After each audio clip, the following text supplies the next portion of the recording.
নমস্কার বন্ধুরা, আজ একটি বিশেষ দিন। আপনারা জানেন আজ 3রা ডিসেম্বর বিশ্ব প্রতিবন্ধী দিবস। তো আজকে এই উপলক্ষে আমরা একটি বিশেষ আলোচনার আয়োজন করেছি। আপনারা জানেন যে কোভিড পরবর্তী সময় গোটা পৃথিবী জুড়ে একটা ভয়ঙ্কর সময় যাচ্ছে। তার মধ্যে যে কোনো অনুষ্ঠান আয়োজন করাই যথেষ্ট কঠিন। তবু যেহেতু প্রাইস জন্মলগ্ন থেকেই এইভাবে বিশেষভাবে যারা শারীরিকভাবে যারা চ্যালেঞ্জড, বা এখন বিভিন্ন রকম শব্দ এসছে, মূল কথা হচ্ছে যারা হয়তো আমাদের মতন স্বাভাবিকভাবে সব কাজ করতে পারেন না। যদিও আমরা নিজেদেরকে স্বাভাবিক বললেও আমরা সর্ব বিষয়ে স্বাভাবিক কিনা সেটা একটা প্রশ্নচিহ্ন থেকেই যায়। তো তাদেরকে নিয়েই প্রাইসের চলা যেটা সেটা শুরু হয়েছিল। দীর্ঘ 20 বছরের চলার পথে আমরা দাবি করব না যে বিরাট সাফল্য পিছিয়ে এনে দিতে পেরেছি, তবে চেষ্টা করেছি তাদেরকে সঙ্গে নিয়ে চলার এবং সংস্কৃতির যে মূল ধারা তার সঙ্গে তাদেরকে যুক্ত করার একটা প্রচেষ্টা আমাদের নিরন্তর চলেছে এবং আগামী দিনেও চলবে। তো আজকের আলোচনার যেটি শিরোনাম, যে তোমরা আমাদেরই লোক, আপনারা বুঝতেই পারছেন যে এই শিরোনামের মাধ্যমেই যে আমি তোমাদেরই লোক, এই শিরোনামের মাধ্যমেই যে এটাই বলতে চেয়েছি আমরা যে we are against any type of discrimination, যে কোনো ধরনের বৈষম্যের আমরা বিরোধী। অর্থাৎ সকল মানুষ সমান সুযোগ সুবিধা অধিকার পাক। সে যদি শারীরিকভাবে ততটা আমাদের মতন সক্ষম নাও হন, বা আরো অনেক ধরনের সমাজের মানুষ আছেন যাদের নিয়ে আমরা কাজ করার চেষ্টা করি, ভাবনা চিন্তা করি। সকল মানুষকে নিয়ে প্রাইস দীর্ঘ 20 বছর ধরে চলে আসছে এবং আগামী দিনেও চলবে। তো আজকের এই বিশেষ আলোচনায় আমরা বেশ কিছু বিশিষ্ট অতিথিদের পেয়েছি, যাদের কাছ থেকে আমরা বিভিন্ন রকম তাদের অভিজ্ঞতা তো অবশ্যই শুনবো। তাছাড়া আগামী চলার পথে কিভাবে চলা যায় বা কি কি করা যেতে পারে সে আলোচনাগুলো আনবো। আপনারা জানেন যে এই ইন্টারনেট জিনিসটি বড় মানে বিশ্বাসঘাতক। কোনো কোনো সময়তে হয়তো আমাদেরকে বিরক্ত করবে, চলে যাবে, কিন্তু আমরা সব মিলিয়ে অনুষ্ঠানটা নিশ্চয়ই একটা সফল করার চেষ্টা করব। আজ প্রথমে পরিচয় করিয়ে দিই। এখনো পর্যন্ত আমাদের সঙ্গে 3 জন আছেন। আমার ঠিক স্ক্রিনের আমার ডান দিকে ওপরে আছেন সুপর্ণা পাল বন্দ্যোপাধ্যায়। নমস্কার সুপর্ণা দি, আপনাকে। আপনি যদি আপনার একটু পরিচয়টা আপনি দেন, আমার সুবিধা হয়, তাহলে আপনি ছোট করে আগে নিজের পরিচয়টা একটু দিন। আমার নাম সুপর্ণা পাল বন্দ্যোপাধ্যায়, বললেনই আপনি। তো আমি সর্বশিক্ষা মিশনে ডিস্ট্রিক্ট আইডি কোঅর্ডিনেটর হিসেবে এখন আছি, ওখানে কাজ করছি। প্রায় 17 বছর হয়ে গেল আমি ওখানে এই প্রতিবন্ধী বা বিশেষ চাহিদা সম্পন্ন বা আদারওয়াইজ চ্যালেঞ্জ, যাই বলুন, যে নামই ডাকুন না কেন, এদেরকে নিয়ে 17 বছর ধরে আমার কর্মকাণ্ড। ওদেরকে নিয়েই আমি দিনের 8টি ঘন্টা ওদের নিয়েই ওদের এডুকেশন, ওদের রিহ্যাবিলিটেশন, ওদের মানে ভবিষ্যৎ কি ওরা করবে, ভবিষ্যতে ওদের কি করলে কি ভালো হয়, এবং ওদের বিভিন্ন যে আইন কানুন গুলো আছে তার গুলোর উপরে তারা যাতে সঠিক সেই আইন আছে কিন্তু আইনের নিয়মগুলো যারা জানে না সেইগুলো পৌঁছে দেওয়া, তাদের আমাদের থেকে তারা যে আলাদা নয় সেটা তাদেরকে বোঝানো, এই নিয়েই আমার কাজ। এডুকেশন আর রিহ্যাবিলিটেশন। অবশ্যই আমরা অবশ্যই অনুষ্ঠান যত এগোবে আরো জানবো। আমার ঠিক ডান দিকে স্ক্রিনের নিচে আছেন শ্রাবন্তী মৈত্র। উনি একজন অভিভাবিকা, এবং তো আপনি আপনার পরিচয়টা যদি একটু দেন। আমি একজন অভিভাবিকা, বিশেষ চাহিদা সম্পন্ন শিশুর মা। এটাই আমার পরিচয়। না না, সেটা একমাত্র পরিচয় না, মানে আপনিও একজন অবশ্যই এডুকেটর, মানে আপনার সন্তানকে হয়তো আপনি দিচ্ছেন, তার মাধ্যমে আপনি যে অভিজ্ঞতা সঞ্চয় করছেন আগামী দিন হয়তো সেটা অনেকের কাজে লাগবে, এবং এটা ভেবেই আপনাকে আজকে অনুষ্ঠানে আমাদের আমন্ত্রণ, এবং আপনি সাড়া দিয়েছেন, অসংখ্য ধন্যবাদ।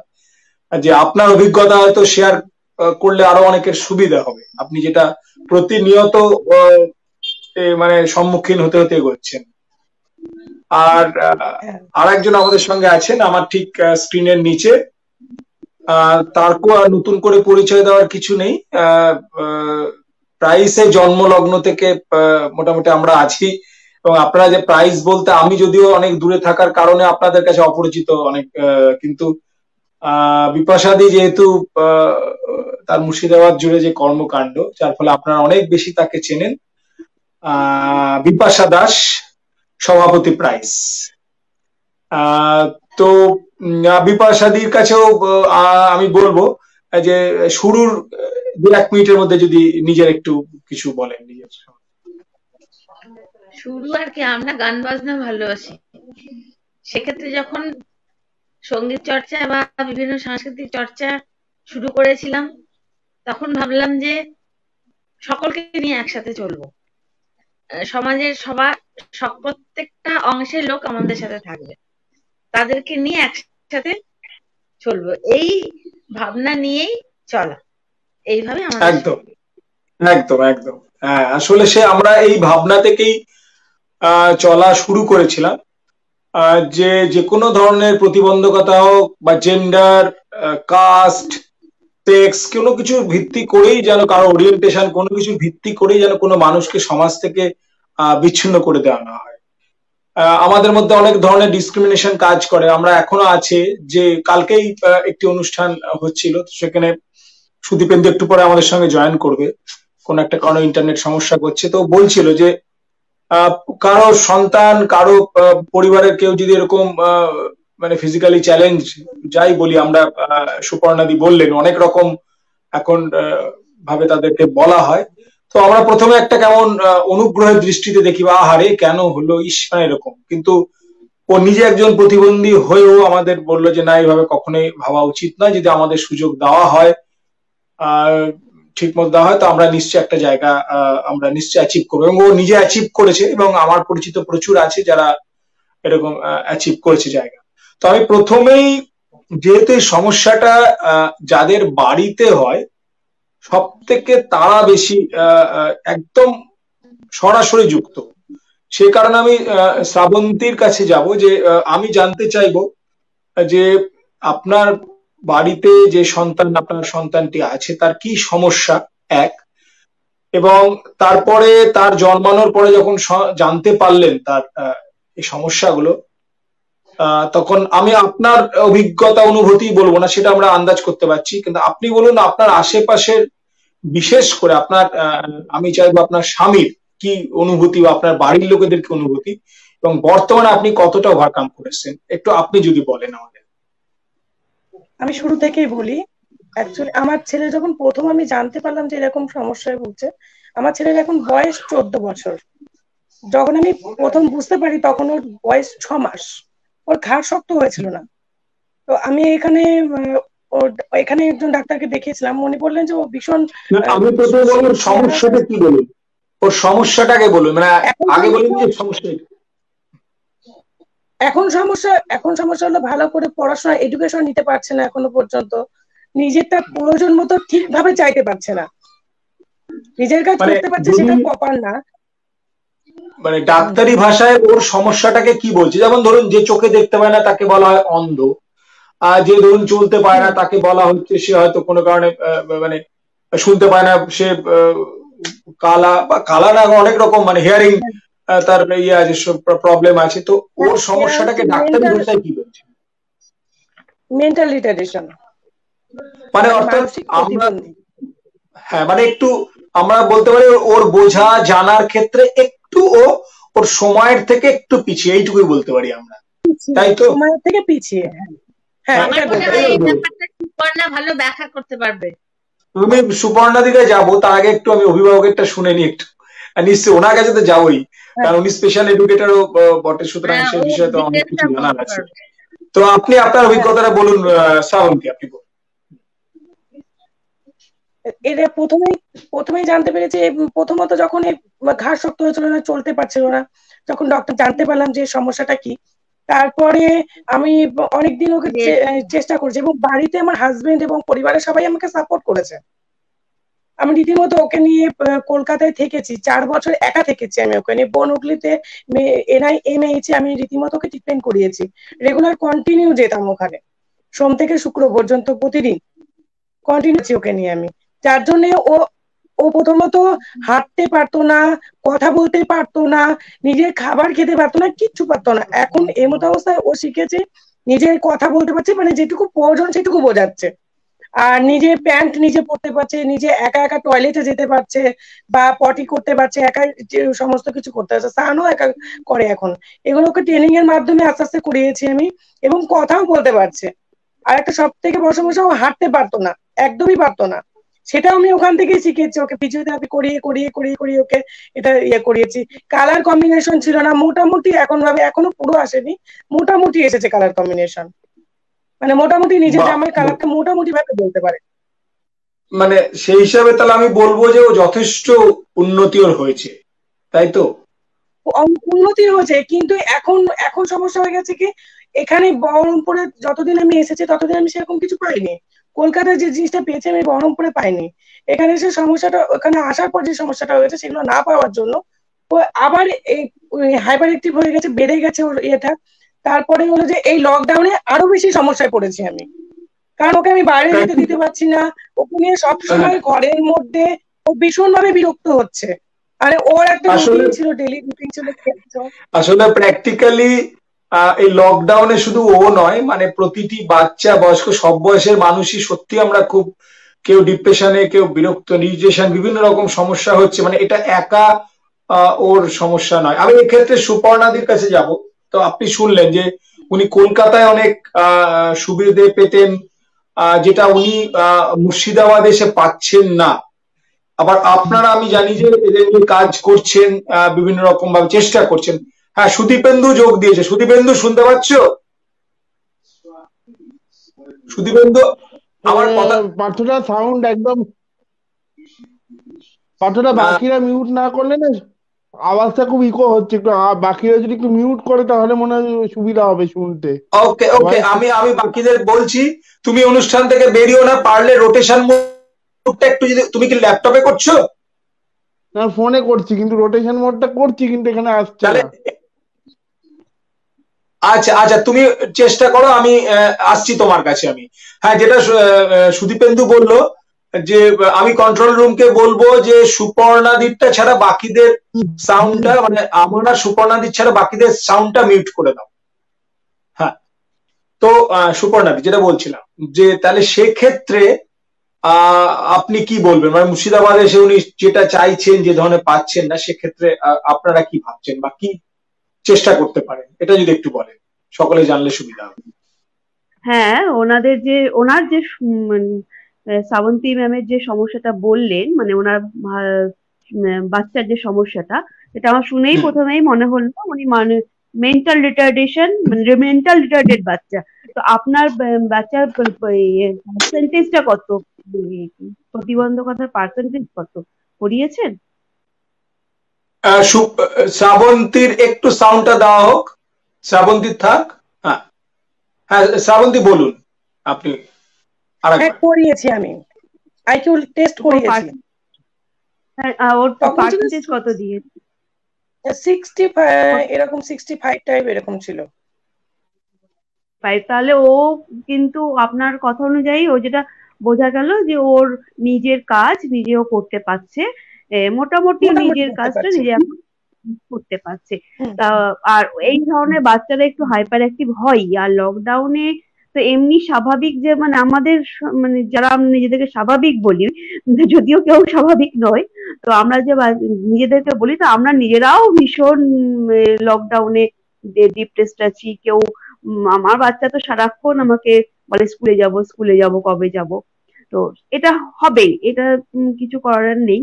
এটা তো আপনি যেটা কলকাতায় যে সুবিধাগুলো পেতেন, সেই সুবিধা, সেই ইনফ্রাস্ট্রাকচার আমাদের জেলাতে নেই।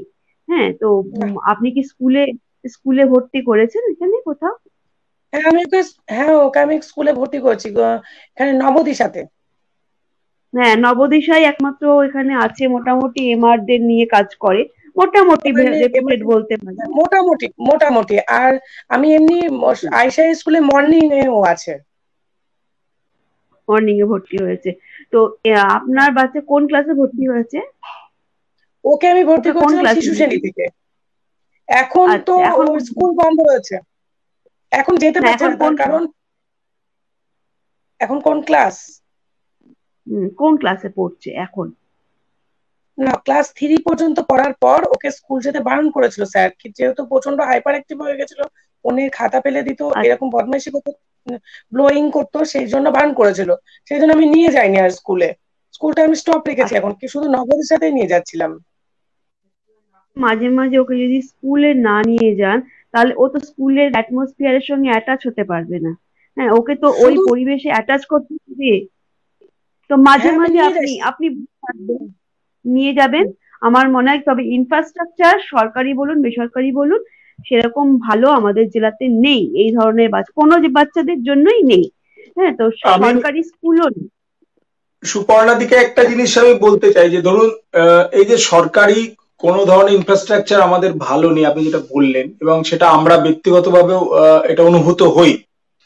এখন ধরুন সেক্ষেত্রে মানে কি কি করা যেতে পারে? ধরুন আপনার মুখে শুনলাম যে একমাত্র একটি সংগঠন যার কাজে আপনি সম্পূর্ণ সন্তুষ্ট নন, মানে বললেন যে কিছুটা কাজ করে। তো হ্যাঁ, কিছুটা কাজ করে ওরা। কিছুটা কাজ করে, যদি অন্য কোনো সংগঠন চায় কাজ করতে তাহলে সেক্ষেত্রে সে কি কি করতে পারে? ধরুন আর একটি কোনো সংগঠন বললো যে আমি এই কাজ করতে চাই, তাহলে সেক্ষেত্রে সে তার কি কি ইনফ্রাস্ট্রাকচার দরকার হবে এবং সে কি কি কাজ মিনিমাম টুকু করতে পারে, যদি এটা একটু বলেন। না, মিনিমাম বলতে তাকে তো প্রথমত হচ্ছে স্পেশাল এডুকেটর রাখতে হবে এই ধরনের বাচ্চাদের জন্য, সেই সংগঠনকে। স্পেশাল এডুকেটরদের মাঝে, কারণ নন ট্রেন্ড পার্সন দিয়ে আপনি এই বাচ্চাগুলোকে হ্যান্ডেল করতে পারবেন না। তো প্রথমত তাকে স্পেশাল এডুকেটরকে দিয়ে হ্যান্ডেল করতে হবে, নিয়োগ করতে হবে স্পেশাল এডুকেটর। আর ইনফ্রাস্ট্রাকচার তো সে তো আস্তে আস্তে যা সরকারি নিয়ম আছে সেই নিয়মে বানাতে হবে। হ্যাঁ, তবে বেসরকারি করলে স্টার্ট করতেই পারে, কিন্তু স্পেশাল এডুকেটর কিন্তু মাস্ট, মানে trained person, trained special educator পার্সনদের। মুর্শিদাবাদে, মানে স্পেশাল এডুকেটর মুর্শিদাবাদে কতজন আছেন এই মুহূর্তে? যদি ধরুন আমি সাপোজ বিপাশাদি আছেন সংগঠনের সভাপতি, আমি বললাম বিপাশাদি আপনি কাজটা শুরু করুন, একেই তো রিসোর্স কম, গার্জেনরা পাচ্ছেন না, তো সেক্ষেত্রে আপনি কাজটা শুরু করুন আরো ভালোভাবে। শুধু একা নবদিশায় কাজ করছে আর কেউ করছে না, কিন্তু এত সংখ্যক আহ মানুষ আছেন, শিশুরা আছেন যাদের প্রয়োজন, সেক্ষেত্রে কজন স্পেশাল এডুকেটর আসলে এই মুহূর্তে ভীষণ সাউন্ড মুর্শিদাবাদে ব্যাক আছেন করছে বা আপনি পাওয়া যাবে আচ্ছা, হাতের কাছে? মুর্শিদাবাদে ওনার বাচ্চার জন্য, মানে ওনার যে বাচ্চার সমস্যা, সেই বাচ্চার জন্য কোনো মেন্টাল রিটার্ডেশনের ওপরেই যারা স্পেশালাইজ তাদেরকেই লাগবে। হ্যাঁ, অন্য স্পেশালাইজেশনে বাচ্চা মানে তাদেরকে নিয়ে হ্যান্ডেল করলে হবে না, মেন্টাল রিটার্ডেশনের উপরে যারা স্পেশালাইজ তাদের লাগবে। তো সে তো সংস্থা যদি একটা বাচ্চা, এমনিতে তো সরকারি নিয়ম হচ্ছে যে চারটে কিংবা তিনটে বাচ্চার পেছনে একজন, সেটা তো নেই। তো শুরু করতে করতে একজন দুজন বাচ্চা যখন আসবে, একটা দুটো বাচ্চা দিয়ে শুরু করতে হবে, কারণ আপনি মানে এই গার্জেনকে বুঝিয়ে নিয়ে আসাও কিন্তু খুব মুশকিল, খুবই হ্যাঁ, মুশকিল, কারণ গার্জেন এতক্ষণ ধরে টাইম দেবে, ওই বাচ্চা গার্জেন ছাড়া থাকবে না। আর গার্জেন এতক্ষণ ধরে টাইম দেবে স্কুলে, সেই গার্জেনেরও তো অন্য কাজ আছে, তো অন্য কাজ ফেলে কিন্তু ওরা আসতে চায় না। তো তাহলে সেটাও খুব ধরুন যদি, মুশকিল। হ্যাঁ ধরুন প্রাইস বললো যে আমি আগামী সেশন থেকে আমি এদের কিছু বাচ্চার আমি চাই যে তাদের ট্রেনিং হোক বা যেভাবে অন্য সংগঠন কাজ করে আমরা করতে চাই, সেক্ষেত্রে সরকার বেসরকারি লেভেল থেকে কি কি হেল্প পাওয়া যেতে পারে? এগুলো আমি পরে সুদীপেন্দুর কাছেও আসবো। তার আগে আপনাকে বলি যে মুর্শিদাবাদে ডাইরেক্ট কাজ করছেন, কি পেতে পারে প্রাইস? দেখুন, আমি এইভাবে না মানে বলতে পারবো না, কারণ হচ্ছে যে সরকারি গাইডলাইন আপনি নেটে সার্চ করে নেবেন কি কি আছে, মানে যে সংস্থা খুলবে সেই সকলে নেটে সার্চ করে নেবে সরকারি গাইডলাইন কি আছে। আমি এটুকুই বলতে পারবো আজকের এই অনুষ্ঠানে, যে স্পেশাল এডুকেটর, মানে স্পেশালাইজড টিচার দিয়ে এদের কাজটা প্রথমেই শুরু করতে হবে। তো শুধু হ্যাঁ নবদিশাও নয়, এখানে সুপ্রভা ভট্টাচার্যও কাজ করে কিন্তু ওদেরকে নিয়ে। তো নবদিশা আমার মনে হয়েছে একটু মোটামুটি ওদের সবগুলোর থেকে, হ্যাঁ ওদেরগুলোর থেকে না, মোটামুটি। আমি আমি এই জন্যই বলছি যে কতজন স্পেশাল এডুকেটর আছে, যদি আমি রিসোর্সটা জানতে পারি যে এতজন আছে, সেক্ষেত্রে আমরা তাদের সঙ্গে যোগাযোগ ওইখানে করতে পারলাম। আপনার কাছে ওই সেই স্পেশাল ডাটাবেসটা কি আছে? না, না ডাটাবেস ওইভাবে নেই, কারণ হচ্ছে আচ্ছা স্পেশালাইজেশন এখন যে কেউ করতে পারে, এখন তো আচ্ছা অনলাইনেও করছে, কোনো অসুবিধা নেই, যে আচ্ছা, কেউ মানে করতে ও পারে। আচ্ছা, অনলাইনে ট্রেনিং নিয়েও হওয়া যায়। আচ্ছা হ্যাঁ আচ্ছা হ্যাঁ আচ্ছা, এটা একটা ভালো দিক আমরা বুঝতে পারলাম, জানতে পারলাম। Very good. মানে এটা আপনার কাছে নিশ্চয়ই আগামী দিনে আমরা আরো সাজেশন নেব। সুদীপেন্দু, তুমি কি আছো? সুদীপেন্দু, শোনা যাচ্ছে? সুদীপেন্দু, শোনা যাচ্ছে? তোমার মাইকটা মিউট হয়ে আছে। Mic please. এখনো মিউট আছে সুদীপেন্দুর মাইকটা। আচ্ছা, সুদীপেন্দুর আমি মাইকটা একটু দুটো আনমিউট কথা করে নাও। হ্যাঁ পার্থদা হ্যাঁ আনমিউট বলুন। করেছি। হ্যাঁ হ্যাঁ হ্যাঁ, সুদীপেন্দু, পার্থদা বাকি রেখে অন আমি করতে আমি যদি আচ্ছা পার্থদা হ্যাঁ বলো। ভয়েসটা খুব ক্র্যাক করছে, আমি কিছু শুনতে পাচ্ছি। হ্যাঁ, ওর আচ্ছা, মোবাইলটা সমস্যা। হ্যাঁ, সুপর্ণাদি বলুন। হ্যাঁ আমি এক্ষেত্রে দু হ্যালো। তিনটে মানে কথা বলে দিতে চাই এখানে। এটা যেটা একটা প্ল্যাটফর্ম, সেটা হচ্ছে উনি যেমন একজন সচেতন মা, আমাদের এখান মানে আমাদের এই ভারতবর্ষেই বলুন, যেখানেই বলুন, এই ধরনের মারা খুব বেশি সচেতন হন না। মানে প্রথমে যদি কেউ আইডেন্টিফাই করতে পারে, তাহলে কিন্তু তার ইমপ্রুভমেন্ট অনেকটাই হয়। ওনার বাচ্চা যেমন অনেকটাই ইমপ্রুভমেন্ট করতে পেরেছেন। ও ফার্স্ট আইডেন্টিফিকেশন কিন্তু মাকেই করতে হবে, এই মা ছাড়া ফার্স্ট। কারণ 3 বছর না হলে সে অঙ্গনারী বলুন, যেখানে স্কুলে যেতে পারছে না, অর্থাৎ ফার্স্ট 3 বছর মানে সে অনেকটা পিছিয়ে গেল। কিন্তু ফার্স্ট আইডেন্টিফিকেশন কিন্তু মা যদি না করতে পারে, তাহলে খুব মানে বাচ্চার ডেভেলপমেন্টের ক্ষেত্রে খুব প্রবলেম হয়। কারণ আমি যখন এনআই এইচএইচ এ কোর্স করেছি, তখন আমি ওখানে দেখেছি যে একদম 100% না হলেও 95% মানে একদম কানে শুনতে পায় না, সেই বাচ্চা কিন্তু একদম ফ্লুয়েন্ট কথা বলছে, মানে আমাদের মতোই কথা বলছে, হিয়ারিং এড লাগিয়ে কথা বলছে। কিন্তু শুনতে যদি ওই খুব ভয়েস ক্র্যাক বাচ্চাগুলোর মা করছে, গুলো শোনাই কিন্তু যাচ্ছে না অর্ধেক কথা। ওই দেখেছি, ওদেরকে দিয়ে আমি দেখেছি যে শোনা যাচ্ছে। হ্যাঁ, আপনারা শোনা শোনা যাচ্ছে যাচ্ছে। কথা বলছে, আর সুদীপেন্দু, কিছুটা হচ্ছে না। সুদীপেন্দু, আমারটা শোনা যাচ্ছে? সুদীপেন্দু, যাচ্ছে মাঝে মাঝে, শোনা সুদীপেন্দু, যাচ্ছে না। আচ্ছা তুমি একটা কাজ করো তো, আমার মনে হচ্ছে তোমার মোবাইলটা পাও, তুমি ল্যাপটপ দিয়ে ঢুকবে, তোমার মেসেঞ্জারের লিঙ্কটা নিয়ে ওখান দিয়ে ল্যাপটপ দিয়ে ঢুকে পড়তে পারো। আই থিঙ্ক এখন শুনতে পাচ্ছি, এখন তুমি শুনতে পাচ্ছো? আমি একদম ফার্স্ট ক্লাস শুনতে পাচ্ছি একদম। তুমি এবার ফোনটাকে জাস্ট বলো তোমার কি কোশ্চেন। হ্যাঁ, আমি সুপর্ণাদি আচ্ছা বলছেন, আমি তাহলে সুপর্ণাদি দেখছি শেষ করে চলে যাচ্ছি। হ্যাঁ হ্যাঁ হ্যাঁ, সুপর্ণাদি বলুন। আমি দেখছি ততক্ষণে যদি আমি হ্যাঁ, তো ল্যাপটপ। হ্যাঁ বলুন দিদি। তো আমি যেটা ফিল করেছি, মানে আমি যেটা দেখেওছি ওখানে, যে যে বাচ্চার মারা সচেতন, তারা কিন্তু ডেভেলপমেন্টের পথে অনেকটাই এগিয়ে গেছে। আর প্রথমত হচ্ছে মেন্টাল প্রিপারেশন। বাবা মাকে প্রথমেই যখন বুঝতে পারবে যে আমার বাচ্চাটি একটু অন্যদের থেকে একটু পিছিয়ে বা অন্যদের থেকে একটু ডেভেলপমেন্টের দিক থেকে আলাদা আমার মনে হচ্ছে, যে এই জায়গাটায় সমস্যা হচ্ছে, তখন কিন্তু তাকে মেনে নিতে হবে। এটা যদি অনেক বাবা মা আছেন যেটা মানতে পারেন না, তার ফলে কি বাচ্চার ডেভেলপমেন্টটাও অনেকটা পিছিয়ে যায় না মানার জন্য। আরো সমস্যা হচ্ছে যে বাবা মা বাচ্চাটাকে ইন্ট্রোডিউস করাতে চায় না, যে এটা আমার বাচ্চা, আমার বাচ্চার এই প্রবলেম, সেটা কাউকে বলতে চায় না। বাচ্চাটিকে কেউ আসলে ঘরের মধ্যে ঢুকিয়ে রেখে দেয়। এটা কিন্তু ভীষণ মানে বাচ্চাটির ডেভেলপমেন্টের ক্ষেত্রে কিন্তু খুব হ্যাম্পার করে, খুবই হ্যাম্পার করে। এটা আমার একদম এতদিনের কাজের একদম অভিজ্ঞতা হচ্ছে। একদম, আপনি খুব ভালো ভালো কয়েকটা পয়েন্ট তুলে এনেছেন, একদম আমরা এটা লক্ষ্য করি একদম আপনি আপনার ব্যক্তিগত অভিজ্ঞতা থেকে। আমি সুদীপেন্দুকে বলবো, সুদীপেন্দু, তোমার জ্ঞান হওয়া থেকে পৃথিবীর অনেক কিছুর সঙ্গে তোমাকে লড়তে লড়তে এগোতে হচ্ছে। হ্যাঁ তো আমরা এতক্ষণ আমি তোমার সঙ্গে পরিচয় করিয়ে দিই। এখানে শ্রাবন্তী আছেন, একজন মেন্টালি রিটার্ডেড বাচ্চার অভিভাবিকা উনি। আমাদের সঙ্গে সুপর্ণা পাল বন্দ্যোপাধ্যায় আছেন, উনি একজন স্পেশাল এডুকেটর এবং এটা নিয়ে দীর্ঘদিন কাজ করছেন। আমাদের সঙ্গে বিপাশা দাস আছেন, যিনি দীর্ঘ 20 বছর ধরে, আমি বলবো তার আগে থেকে 20 বছর ধরে নিজের অর্গানাইজেশন, কিন্তু তার আগে থেকেও বিভিন্ন এই ধরনের মানুষদের নিয়ে কাজ করছেন। তো আমি তোমার কাছে যেটা জানতে চাই, ধরো একটু আগে সুপর্ণাদি বললেন না যে বাচ্চারা যখন আমরা বুঝতে পারবো অভিভাবকরা, তখন অভিভাবককে মেনে নিতে হবে, 1। 2 নম্বর একদম হচ্ছে তাকে স্বাভাবিক জীবনটা দিতে হবে, অর্থাৎ তাকে লুকিয়ে রাখলাম, তার বললো না না মিথ্যা কথা বলে তাকে আড়াল করে রাখলাম, সেটা করলে হবে না। দুটো পয়েন্টের দিকে খুব সুন্দর আমাদেরকে জোর দিলেন সুপর্ণাদি।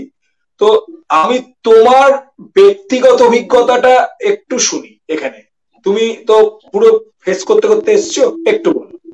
বেসিক্যালি কি জানেন তো, যে আমি প্রত্যেককেই বলছি যে ছোটবেলা থেকে কি হয়, মানে এটা কিন্তু বাবা মায়ের এবং পারিপার্শ্বিক পরিবেশের সাহায্যটা খুব এই ক্ষেত্রে লাগে। কারণ হয়তো যখন জানতে পারে যে তার বাচ্চা স্পেশালি আচ্ছা এফেক্ট। সুদীপেন্দু, হ্যাঁ তোমার আমি সবাইকে বলেছি তার পরিচয়টা নিজেকে দিতে, তোমার একটু পরিচয় তুমি দাও। আচ্ছা, আমি আমার পরিচয়টাকে একটু দিয়ে নিই।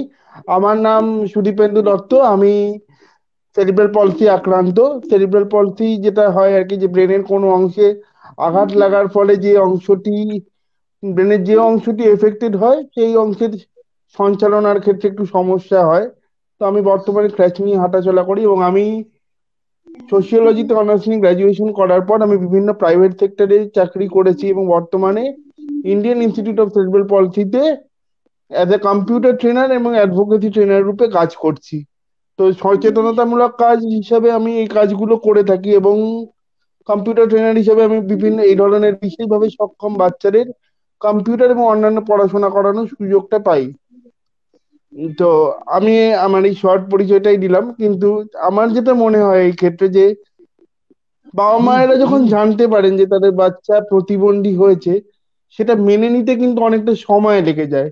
এবং এই সময়টা এবং নিজেদেরকে যে মানিয়ে নেওয়াটা, যে না এই বাচ্চাটা প্রতিবন্ধী, তারা কি করে, প্রত্যেক বাবা মার মধ্যে একটা ইনস্টিংক্ট কাজ করে, না আমার ছেলে মেয়েকে আমি সেরা জিনিসটা দেবো। এবং এবং সেই যে লিমিটেশন, যে এখানে যে একটা অসুবিধা আছে, যে না আপনার বাচ্চা পারবে না, এইটা বুঝতে অনেকটা সময় চলে যায়। তারা এই যে বিভিন্ন জায়গায় ঘোরা, না দেখি কোন ভাবে এগোলে ভালো হয়, বা তারা প্রপার গাইডেন্সটা পায় না।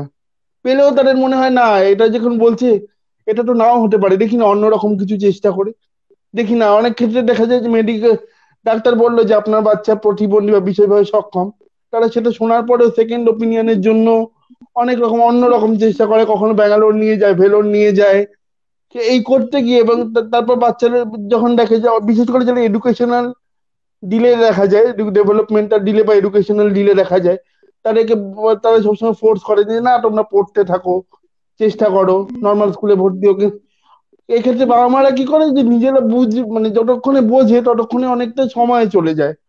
তো এই ক্ষেত্রে মানে কি বলবো, যে ইন্টারভেনশনটা খুব দরকার, আর্লি ইন্টারভেনশন। এবং ইন্টারভেনশনটা হয়ে যাওয়ার পর সেই প্রপার গাইডেন্সটা, যে না আপনাকে এই রাস্তায় এগোতে হবে, সেই সময় মানে পারিপার্শ্বিক পরিবেশের কাজ হলো, মানে যেটা আমরা হয়তো পাই না, কিন্তু এটা পেলে খুব ভালো হয়, যে আপনারা এই পথ ধরে এগোন। সেই গাইডেন্সটা যখন তারা পায়, তখন কিন্তু এই কাজটা অনেকটা সুবিধা হয়। সেটা কিন্তু খুব দরকার, এটা আমি দেখেছি, যেটা হয় না বিভিন্ন ক্ষেত্রে। অনেক ক্ষেত্রে বাবা মার মেনে নিতে অনেকটা সময় চলে যায়, এবং মেনে নিয়ে সেই জিনিসটা যখন পায় তখন অনেকটা ক্ষেত্রে ডিলে দেখা যায়।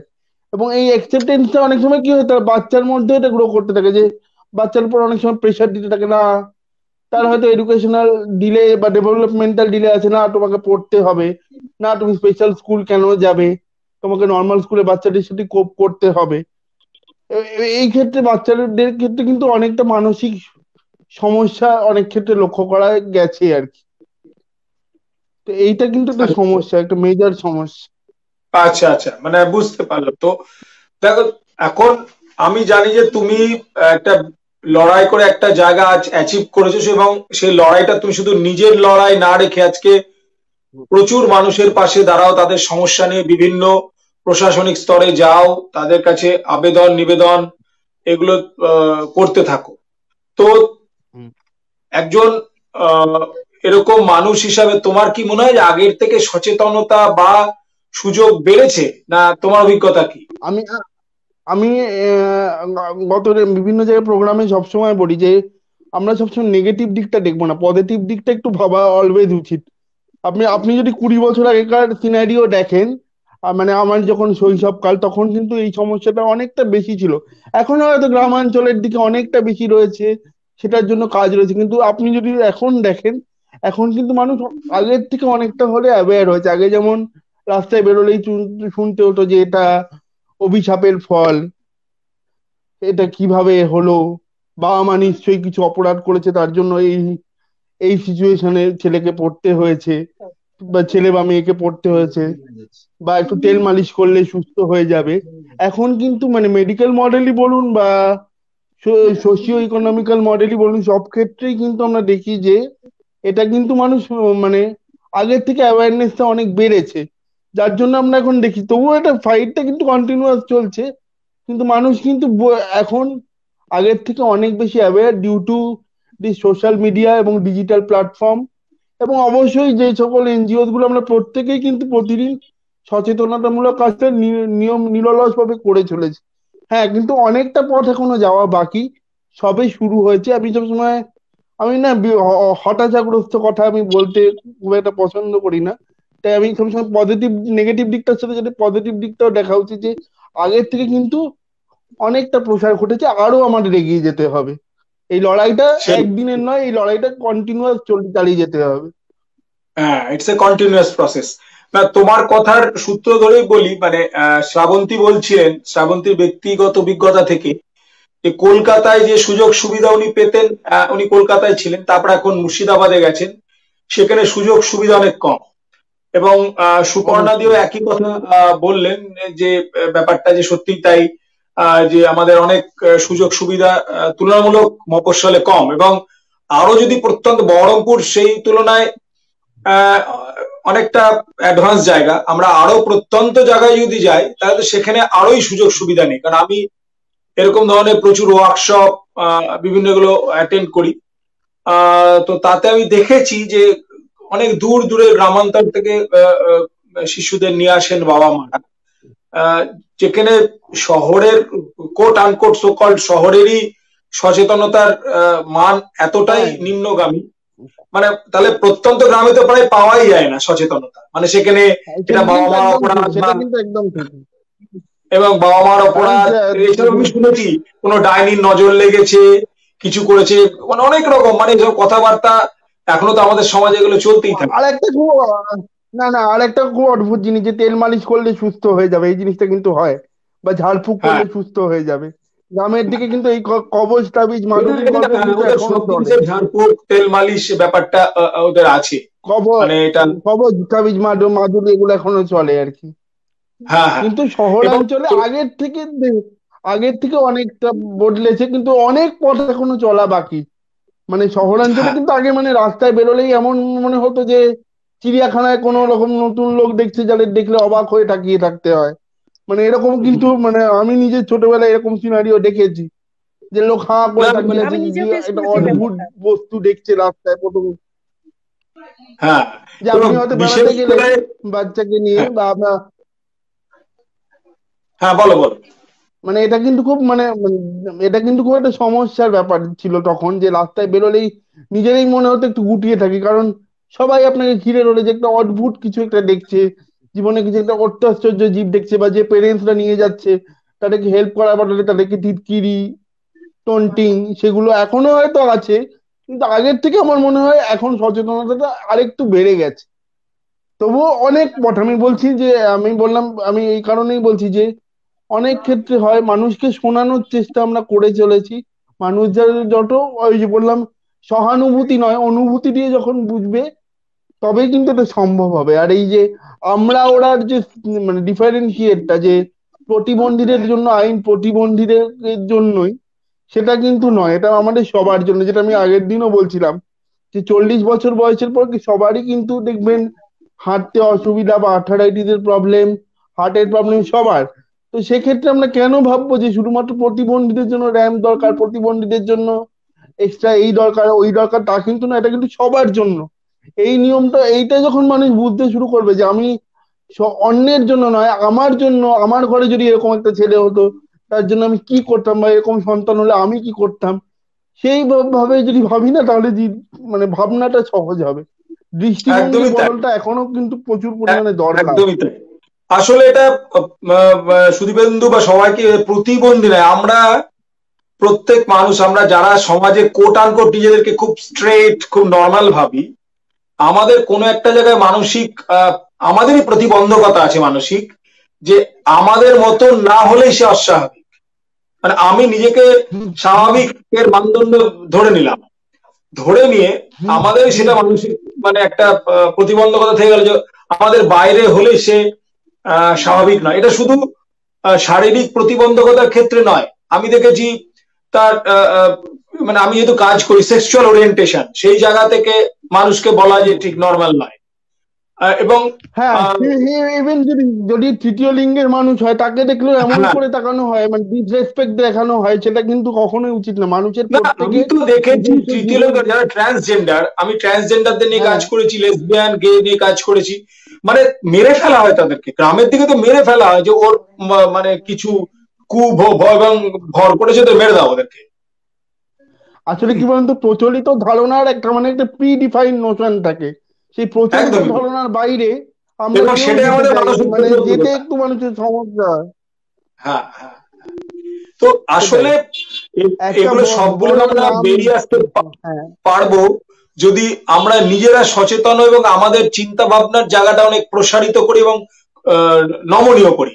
কারণ নমনীয়তা না দেখালে এই হ্যাঁ, জায়গাগুলো কখনো দূর হবে না। তো আমি এখানে একদমই সুপর্ণা দিকে একটা বলতে চাই, ধরুন আপনি মুর্শিদাবাদে দীর্ঘদিন কাজ করছেন, সুদীপেন্দু কলকাতা তথা গোটা ওর কাজটার ক্ষেত্রটা হয়তো আরো বৃহত্তর ক্ষেত্রে। আমি দুজনের কাছে প্রথমে সুপর্ণা দিকে বলতে চাই, মুর্শিদাবাদে কি কি করা যেতে পারে যে আগের থেকে একটু তাহলে পরিস্থিতি ভালো হয়? আজকের ডেটে যে পরিস্থিতি আছে, আগামী কাল পরশুর ডেটে পরিস্থিতি আরেকটু ভালো হবে, কিছু কি কি করা যেতে পারে, মিনিমাম কি কি করা যেতে পারে? প্রথমত হচ্ছে আমার যেটা মনে হয়েছে এতদিনের কাজের অভিজ্ঞতায়, যে মানুষের মধ্যে সচেতনতা বাড়াতে হবে। মানুষ যতদিন না পর্যন্ত সচেতন হবে ততদিন পর্যন্ত আমাদের এই সমস্যাগুলো থাকবে। অনেকটাই সচেতন হয়েছেন দাদা, যেমন বললেন, তো অনেকটাই সচেতন হয়েছে। আমার 16 বছর অভিজ্ঞতাতে দেখেছি যে যখন বাইরে কাজে যাওয়া হতো তখন বলা হতো এই যে কানাকোড়া স্কুলের মাস্টার এসছে বা ওই বোবা স্কুলের মাস্টার, মানে ওই মাস্টারের নামের গায়ে একটা বোবা করা, নামের গায়ে একটা কানাকোড়া, মানে এরকম একটা লাগিয়ে দেওয়া হতো ভাষাগুলো। তো আমরা যখন ট্রেনিং করাতাম, আমরা যখন বলি তখন কিন্তু বারবার বলি এদেরকে ওই নামে নয়, ওদের একটা নাম আছে, মানে এইসব বাচ্চাদের একটা নাম আছে, সেই নামে ওদেরকে ডাকুন। যখন একটা বাচ্চা স্কুলে যায় তাকে ডাকা হয় এই কানা শোন শোন, তো ওর নাম কিন্তু কানা নয় বা ওর নাম বোবা নয়, ওর একটা নাম আছে, ওর বাবা মা একটা নাম দিয়েছে, বা ঠিক আছে সেই নামে, যে নামই হোক সেটা সেই নামে ডাকো। তার আসল পরিচয় হচ্ছে তার, মানুষের একটা প্রথম পরিচয় হচ্ছে তার নাম। সে যদি তার পরিচয়টাই না থাকে তখন তো সে আইডেন্টিটি ক্রাইসিসে ভুগে থাকবে। তো সুপর্ণা দি, এখানে আমার একটা খুব সূক্ষ্ম প্রশ্ন, এটা কিন্তু শুধু বলুন। প্রতিবন্ধকতা নিয়ে নয়। আপনি দেখবেন কেউ খুব মোটা, মোটু আমরা ডাকি, কেউ হ্যাঁ, কারো একদম। স্বভাব হয়তো একটু নারী সুলভ, কোন পুরুষের তাহলে এই লেডিস এদিকে আয়, কোন নারী হ্যাঁ, হয়তো একটু পুরুষালী, তাহলে এই, মানে এটা কিন্তু শুধু শারীরিক প্রতিবন্ধকতা বা মানসিক আমাদের এটা স্বভাব। মানে আমরা এটা আমাদের মানুষকে তার নামে থেকে তার কোনো একটি বিশেষ বৈশিষ্ট্য বা তার কোনো অক্ষমতাকে খুঁচাতে ভালোবাসি, এবং হ্যাঁ, এটার এটা তো আছে। মাধ্যমে এটার মাধ্যমে আমরা প্রমাণ করি যে আসলে মানসিক প্রতিবন্ধকতা যাই বলুন, সংকীর্ণতা, এটা আমাদের মধ্যে আছে, ওদের মধ্যে নেই। ওরা তো আমাদেরকে সে তো বলছে না, হ্যাঁ আমরা সে তো বলছি। আছেই, সে তো আছে। আমার মানে মানে একটা জায়গাতে একটা কোনো অনুষ্ঠানে মাসাদুর রহমান বলেছি, মানে ওনাকে যখন ইন্ট্রোডিউস করে দেওয়া হচ্ছে, আজকের সব অনুষ্ঠানে উপস্থিত আছেন প্রতিবন্ধী মাসাদুর রহমান, তা উনি স্টেজে উঠে বলেছেন যে আমাকে আর কতবার ইংলিশ চ্যানেল পার করলে আমার নামের আগে ওই শব্দটি জুড়বেন না আপনারা। আমি পার করেছি, আপনারা একজন পার করে দেখান। তো আমি তো পারবো না পার করতে। তো আমার কাছে যদি অন্য, সাপোজ আমি ধরি আমার কাছে যদি অন্য একটা ভাষা দিয়ে দেওয়া হয়, চাইনিজ ভাষা হোক, ফ্রান্স ভাষা হোক, যে কোনো ভাষা, আমি তো সেখানে কানে শুনতে পাই না মতো অবস্থা, কিছুই বুঝতে পারবো না, কারণ আমার মেমোরি রিডই করতে পারবে না সে ভাষাগুলোকে। তা- তো রিড করতে তখন পারলে আপনি মানে সেখানে ওর তখন প্রতিবন্ধকতা। তখন আপনি তখন ইন্টেলেকচুয়ালি ডিসেবল, তখন আপনি একদম ইন্টেলেকচুয়ালি একদম, ডিসেবল হয়ে যাবেন। হ্যাঁ হ্যাঁ, একদম একদম তাই। তো এই আসলে মানুষ এখন আসলে না, আমাদের এই পরিচয় গুলোকে আমরা সেঁটে দিই। যেমন আমি যেহেতু আদিবাসীদের নিয়ে দীর্ঘদিন কাজ করছি, তো আমি দেখেছি শিখা মান্ডির এখন প্রচুর নাম রেডিও জকি হিসাবে, বা বিভিন্ন ইন্টারন্যাশনাল ক্ষেত্রে এখন, মানে যেহেতু একজন ওরকম প্রত্যন্ত জায়গা থেকে একটি মানে আদিবাসী মেয়ে উঠে এসে আজকে এই জায়গায় ইন্টারন্যাশনাল ফেম পেয়েছে। কিন্তু বা ধরুন জয়ন্তী সোরেন, কিন্তু তাদের যখন পরিচয় দেওয়া হচ্ছে, কখনো সঙ্গীত শিল্পী জয়ন্তী সোরেন কি রেডিও জকি শিখা মান্ডি শুধু বলা হচ্ছে না, আদিবাসী রেডিও জকি, আদিবাসী। ঠিক সেইভাবে এখন আরো যদি আপনি এখন চলে আসেন, আরো কেমন ভয়ঙ্কর সংখ্যালঘু, সংখ্যালঘু থেকে অমুক, সংখ্যালঘু মানে এই যে ডিসক্রিমিনেশন, এই ডিসক্রিমিনেশন প্রতিটি ক্ষেত্রে মানুষকে এত বিচ্ছিন্ন করে দিচ্ছে, যেটা খুব ভয়ঙ্কর। খুব, হ্যাঁ পার্থনা, বলো। আর একটা জিনিস আমি একটু একটু আপনার কথা সাথে একটু অ্যাড করতে চাই। কেন আমাদের তো এখন দিব্যাং বলা হচ্ছে? আমরা কি দিব্যাং শব্দটা শুনতে চাই?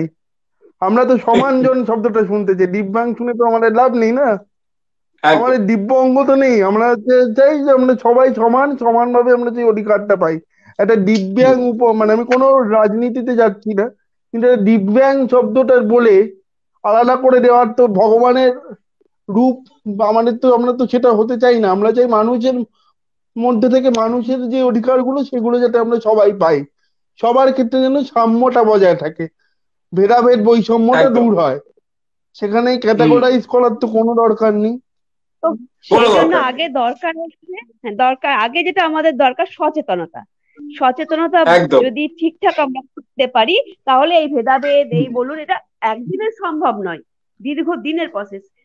মানে আগে তো প্রতিটি বাচ্চা হলে তো মেরে ফেলা হতো, হ্যাঁ, কিন্তু এখন তো তবুও ঠিক আছে।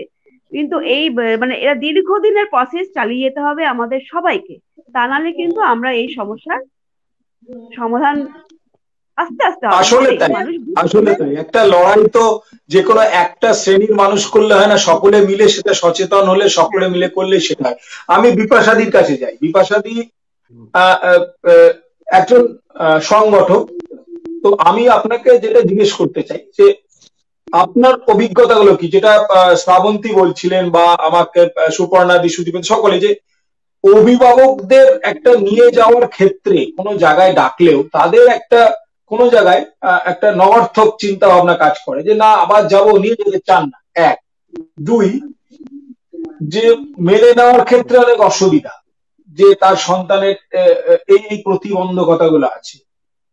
আর 3 নম্বর ক্ষেত্রে আপনার একদম ব্যক্তি জায়গা থেকে বলতে চাই যে এতদিন কাজ করার যে অভিজ্ঞতা,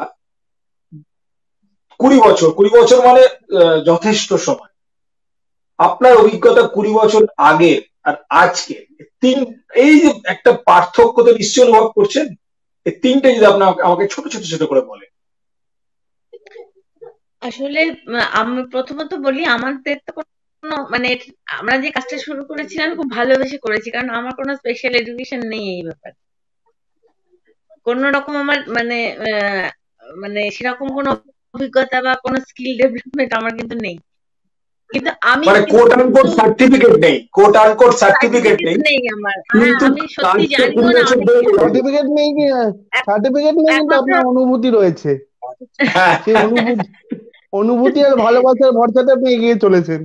প্র্যাকটিক্যালি বড়। যে আমরা শুরু করেছিলাম, কিন্তু তখন এত স্পেশাল এডুকেটর এত জানতাম না, একদম সত্যি কথা বলছি, আমরা জানতাম না। আমরা সেই জায়গায় শুরু করেছিলাম একটা আবেগ দিয়ে যে কিছু করতে হবে একটা, এবং খুব আচ্ছা আমি এখানে আপনার আমি একটু ইন্টারাপ্ট করেই বলি। স্পেশাল হ্যাঁ এডুকেশনের অবশ্যই দরকার আছে, কারণ বাচ্চাদেরকে কিভাবে শেখাতে হবে সেই ট্রেনিংটা অবশ্যই দরকার। কিন্তু আমি এখানে আর একটা কথা বলি যে ভালোবাসা দিয়ে যদি আমি ভালোবেসে বাচ্চাদের পাশে দাঁড়াই, তাহলে কিন্তু আমার মনে হয় না যদি আমি স্পেশাল এডুকেশন। ইন্টারনেট সমস্যা করছে। হ্যাঁ আমি বিপাশা আমি চলে আমি এসছে বলি কাজটা করতে পারবে। হ্যাঁ হ্যাঁ হ্যাঁ, একদমই তাই, একদমই তাই।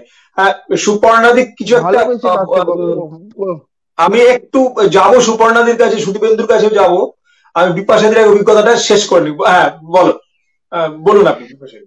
মানে ব্যাপারটা হচ্ছে যে আমি যেটুকু আমার নিজের অভিজ্ঞতা দিয়ে বুঝেছি যে আমার খুব একটা সমস্যা হয়নি ওদের সাথে কাজ করতে। যে কোনো যেরকম ধরনেরই মানে অনেকগুলো ভাগ আছে তো, যেমন ধরুন যারা শ্রবণ বিশেষ চাহিদা সম্পন্ন বলো বা মানসিক, যে 4-5টা ক্যাটাগরি আছে, তার মধ্যে আমি দেখেছি আমার তো মূল শেখানো বলতে আমি তো সঙ্গীতটা মূলত আর নাচ যেগুলো এই বা আবৃত্তি সাংস্কৃতিক দিকটাই ওদেরকে ডেভেলপ করার চেষ্টা করেছি, বাকি আদার্স কিছু নয়। মানে আমার সে ক্ষমতা নেই, এবং যেহেতু আমি এগুলো করি, চর্চা করি, সেহেতু তাদেরকে আমি সাথে নিয়েছি, এইটা হচ্ছে মূল ব্যাপার। সেক্ষেত্রে আমার কিন্তু খুব সমস্যা যে একটা হয়েছে তা কিন্তু না।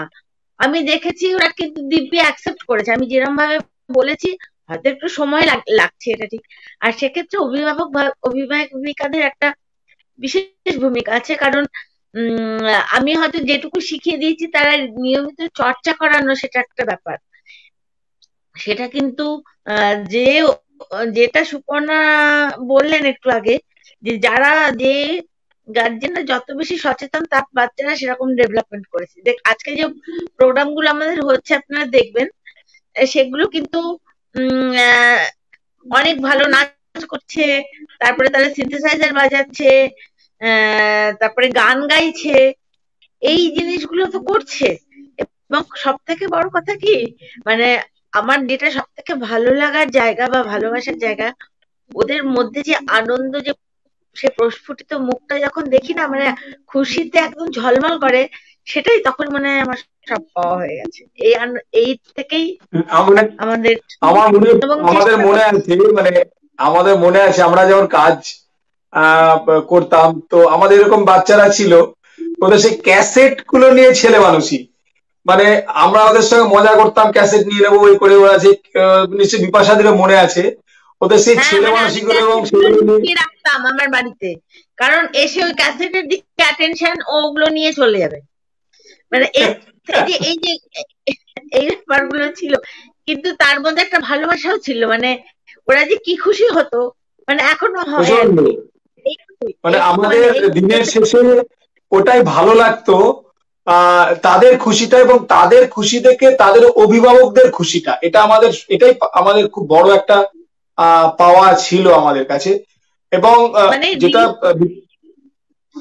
মানে বিপাশাদি যেটা বললো, যে ওদের পারফরমেন্সের যে মান, সেটা কিন্তু যথেষ্ট উন্নত। মানে আমরা জানি বেশ কিছু ছেলে মেয়ে আছে, আমরা কলকাতায় তাদের চ্যানেলে গাওয়াতে পেরেছিলাম, এবং সেটা তারা প্রতিবন্ধী বা বিশেষ চাহিদা সম্পন্ন বলে যে সুযোগ পেয়েছিল তা নয়, তারা যে কোনো স্বাভাবিক কোট আনকোট স্বাভাবিক ছেলে মেয়েদের সঙ্গে লড়াই করেই তারা সে সুযোগটা পেয়েছিল, নাম্বার ওয়ান। আর আমরা প্রাইজ থেকে যেটা সবসময় চেষ্টা করেছি, যে তাদের জন্য আলাদা কোনো অনুষ্ঠান আমরা কিন্তু আয়োজন করিনি। সব সময় যাদেরকে আমরা কোট আনকোট স্বাভাবিক সন্তান বলি, তাদের সঙ্গে অনুষ্ঠান দিতাম, কারণ আমরা এটা সবসময় চাইতাম তাদের জন্য আলাদা কোনো অনুভূতি না হয়, যে এটা তাদের আলাদা জন, বরঞ্চ তারা যেন ভাবে আমরা সমাজের মূল স্রোতের সঙ্গেই আছি। এবং সেই জায়গা থেকে আমরা চিরকাল এইভাবে কাজটা করার চেষ্টা করেছি। তো এই জায়গায় দাঁড়িয়ে আমি এবার কয়েকটা ইম্পর্টেন্ট জায়গায় যাব। সেটা হচ্ছে যে একটু আইন কানুনের জায়গাগুলো আমাদের যাওয়া দরকার, যে কি কি আইন আছে এবং সেগুলো কিভাবে সামনে আনা যায়, বা এদের জন্য কোনো উন্নতির জন্য বা আর জন্য কি কি করা যেতে পারে। আমি প্রথমে আসবো সুদীপেন্দুর কাছে, তারপরে আসবো সুপর্ণাদির কাছে। সুদীপেন্দু, একটু আইনের দিকগুলো ছোটখাটো করে, তুমি তো দীর্ঘদিন ধরে কাজ করছো, একটু যদি বল। আইনের দিকগুলো বলতে আমার যেটা প্রথমেই সব থেকে আগে যেটা মনে হয়, প্রত্যেকের পরিচয়পত্র মানে ডিসেবিলিটি সার্টিফিকেটটা থাকা কিন্তু খুব দরকার। Disability certificate is must. সেটা গ্রামের ক্ষেত্রে বিডিও অফিসের সাথে কন্ট্যাক্ট করে যে কিভাবে সার্টিফিকেটটা কোন হসপিটাল বা কোন জেলা হসপিটাল থেকে পাওয়া যায়, কারণ সার্টিফিকেটটা থাকলে তবেই কিন্তু সব জায়গায় যে সুবিধাগুলো পরবর্তীকালে দরকার, এই ডিসেবল বাচ্চাদের ক্ষেত্রে এই সার্টিফিকেটটা থাকা কিন্তু ভীষণ রকম দরকার। রেলওয়ে কনসেশন ফর্ম এবং সার্টিফিকেট তাদের কিন্তু সব ক্ষেত্রে, সে চাকরি ক্ষেত্রে বলুন, পড়াশোনার ক্ষেত্রে বলুন, সব ক্ষেত্রে কিন্তু এই সার্টিফিকেটটা মাস্ট। তো প্রথমেই যেটা দরকার যে কলকাতায় যেমন ওয়ার্ড অনুযায়ী ভাগ করা আছে কোনটা কোন হসপিটালে যেতে হবে, প্রত্যেকটা ওয়ার্ড অনুযায়ী ভাগ করা আছে, সেই ওয়ার্ড গুলো থেকে মানে সেই ওয়ার্ডের বাচ্চাদের সেই হসপিটালে গিয়ে, সরকারি হসপিটালে গিয়ে, যেমন নীলরতন সরকার হসপিটাল রয়েছে আপনার, ক্যালকাটা মেডিকেল কলেজ রয়েছে, এইসব হসপিটালে গিয়ে প্রথমেই এটা কিন্তু সবার আগে দরকার। তাছাড়া প্রতিবন্ধীদের জন্য চাকরি ক্ষেত্রে সংরক্ষণ রয়েছে। এখন আমরা জানি আগে 7টা প্রতিবন্ধকতা ছিল, টাইপ ছিল 7খানা, এখন 21টায় হয়েছে প্রায়। তো 21টার মধ্যে আরো বেশি পরিধি বেড়ে গেছে। তো সেইটা তো রয়েছে। এছাড়া ওদের মানে প্রতিবন্ধী শিশুদের কিন্তু শিক্ষাটা মানে যেটা আমরা বলি সর্বশিক্ষা, ওটা কিন্তু শিক্ষার অধিকার রয়েছে। ভোটার কার্ড, 18 বছরের পর ভোটার কার্ড মানে নাগরিক হিসেবে যাবতীয় অধিকার তাদের কিন্তু পাওয়ার কথা এবং উচিত। এই অধিকারগুলো আমি খুব শর্ট করেই বলছি, এবং যেটা সব থেকে বড়, তারা যাতে মেন স্ট্রিমিং করতে পারে।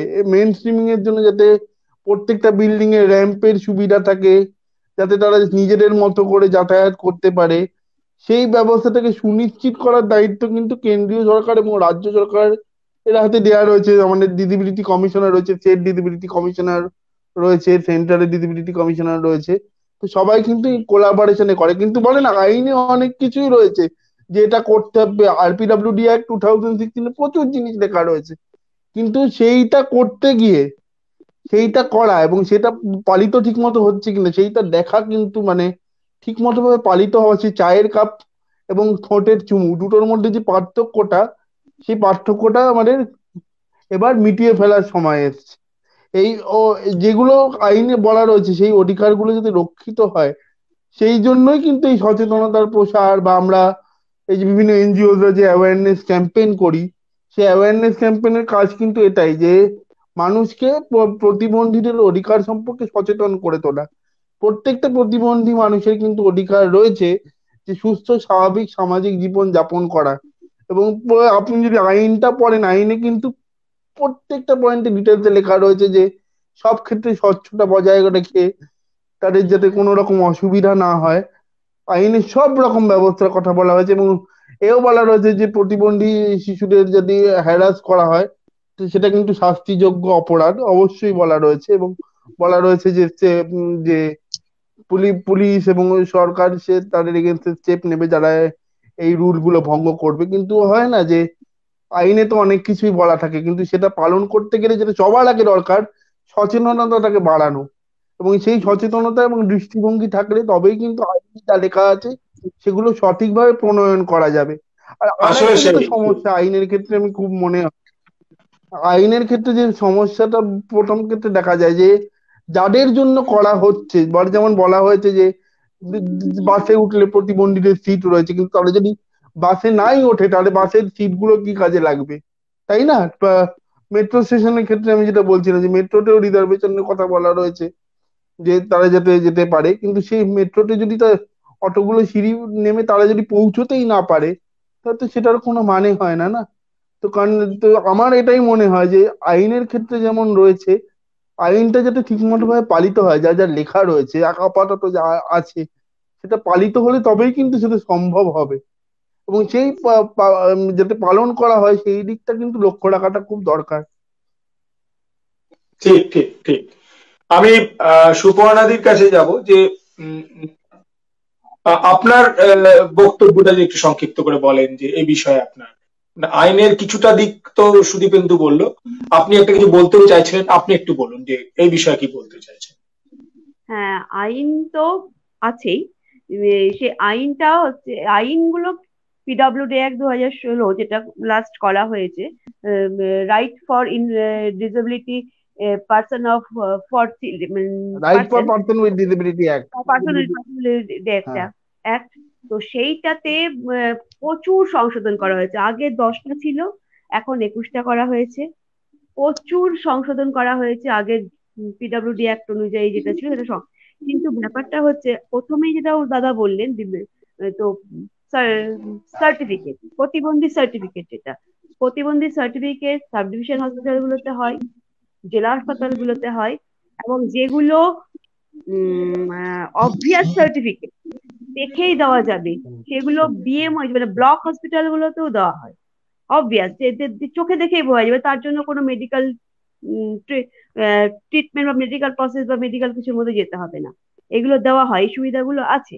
তো আর হচ্ছে এই আইন যা আছে, সে আইনগুলো হ্যাঁ পিডব্লিউডি অ্যাক্ট অনুযায়ী প্রতিটি সরকারি জায়গাতে, মানে প্রতিটি সরকারি অফিসে বলুন, সরকারি প্রতিষ্ঠানে, অফিস বলবো না, প্রতিষ্ঠানে, সেখানে র্যাম্প করতে হবে।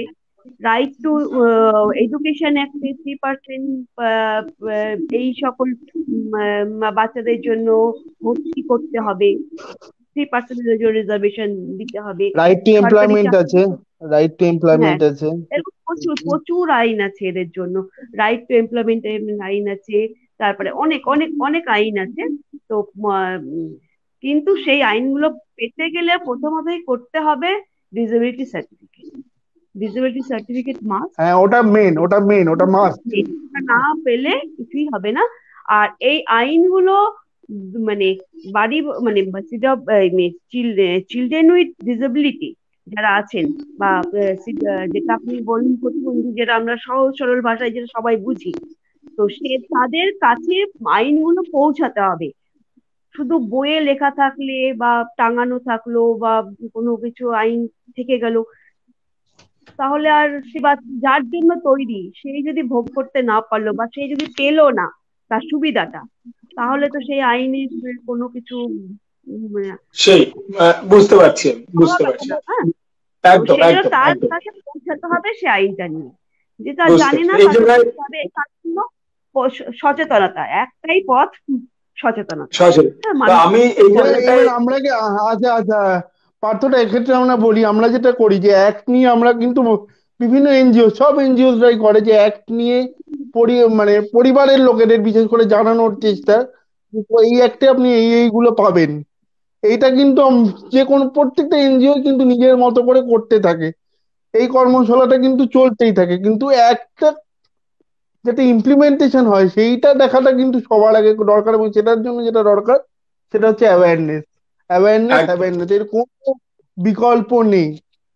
একদম একদম আমি এইখানে শ্রাবন্তীর আমার কাছে আসবো যে, হ্যাঁ আমি শ্রাবন্তীর কাছে আসছি, সেটা হচ্ছে যে ধরুন আপনি শুনলেন যে উম, এই আইন আছে সে আছে, আপনি এই আইন নিয়ম কানুন সম্বন্ধে কতটা অবহিত, কতটা আপনি আমি জানেন? যতটা আজকে শুনলাম আমি যতটা আজকে শুনলাম আমি ততটা জানতাম না। তবে স্কুলে একটা ভর্তি নেওয়া বা ওদের জন্য একটা পার্টিকুলার সিটের ব্যবস্থা করা হচ্ছে সেটা জানতাম আমি।